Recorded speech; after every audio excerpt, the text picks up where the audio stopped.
We just start making fun of a person if we don't like them. They'll just post something like, oh, she's so stupid. I've received an email that hurt my feelings. It's just a new way of spreading rumors. Spreading rumors and bullying are nothing new. But today's kids are dealing with something that's far more sinister: cyberbullying.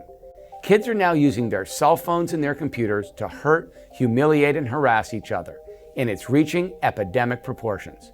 A recent survey found that 42% of teens and 97% of middle schoolers have been bullied online. And it's not just nasty comments that our kids are getting. They're also being exposed to demeaning text messages, embarrassing photos, and snide opinion polls.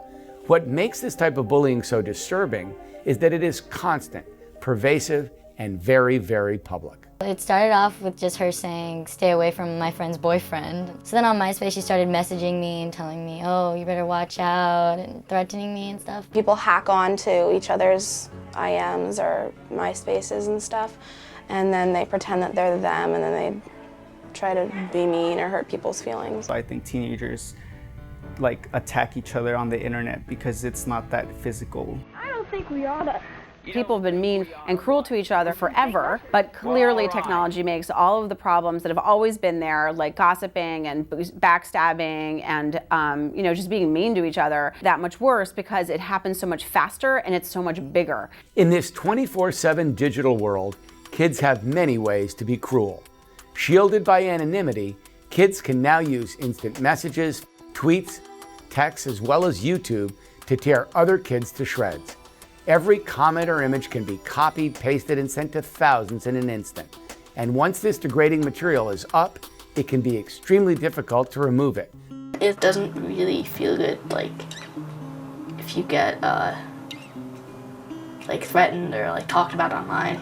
I remember telling my mom, and my mom was mad. She was like, you should call the school, you should do this, you should do that. I was like, that would just make it worse. People will post mean things about other people. Sometimes the people that they're talking about will never find out who said that. What happens is that kids often feel that everybody's doing it, so it becomes normal. So kids who wouldn't normally bully are in the mix. And because it's happening on the internet or on cell phones, cyberbullying often goes undetected by parents and teachers. A recent study revealed that only 10% of bullied victims inform their parents. And without support from parents or other adult mentors, the results can be devastating, as has been tragically evident in recent reports of cyberbullying-related suicides. So what can you do as a parent to prevent this type of technological torment? First, check in with your kids regularly about their virtual lives. Because victims are often ashamed, sometimes the easiest way to get them to talk is to ask them if they happen to know someone who has been cyberbullied.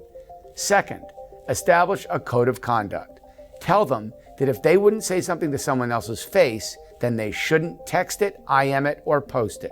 And definitely make it clear to your kids that if they do contribute to degrading and humiliating other people, then their phone and computer privileges will be taken away from them. Finally, remind your kids that all private information can be made public. If they don't want the world to see it, then they better not post it or send it. The bottom line, whether we like it or not, is that our kids are increasingly living their lives on the internet and on their phones. It's our job as parents to make sure that the same guidance we give them for real-world behavior extends to their digital lives. So talk with your kids about what kind of online world they want to create. And be sure to remind them of the importance of thinking very carefully before they post, email, or text. For more advice and tips, please visit us at commonsense.org. I'm Jim Steyer.